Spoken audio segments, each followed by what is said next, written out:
আমার ওই যে টাকা নিয়েছিলাম আগে তো 2 বছর আগে, সেই টাকা জমি বিক্রি করে শোধ করে দিয়েছি। কার কাছে নিছিলেন? কত টাকা নিছিলেন? টাকা নিয়েছিলাম 50,000। কার কাছে নিছিলেন টাকা? খালেকের কাছে। তারপরে আপনি সেই টাকা কি দিছেন? হ্যাঁ দিয়ে দিছি, ওই যে আমজাদের সাক্ষী মিডিয়া শোধ করে দিছি। কয় টাকা দিছেন শোধ করে?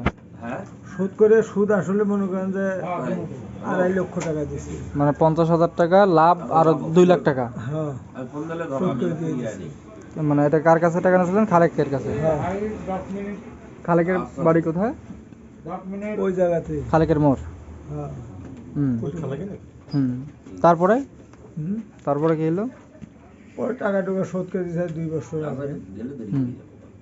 দিয়ে তো হঠাৎ করে আমি ওই যে আমার মেয়ের টাকা শোধ করে দিবে যা আমরা তো বললেন যে তুমি এক কাজ করো, আমার সাথে যাওয়া লাগবে, আমার কিন্তু কাজ আছে।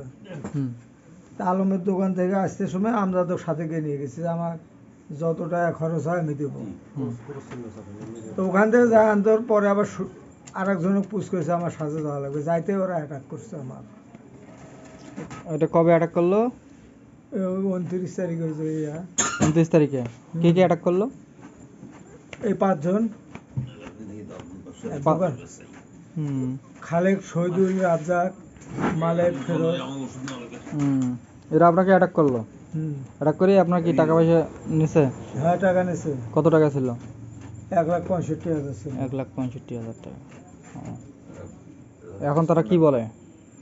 এখন তারা করতেছে যে আমরা টাকা নিয়ে নিই, ক্লাবের মধ্যে যা তুলছে ওরা ঘর দরজা টরজা দিয়ে। এখন আপনি কি চান? এখন আমি বিচার চাই, দেখি থানার ইয়ে থেকে। ঠিক আছে।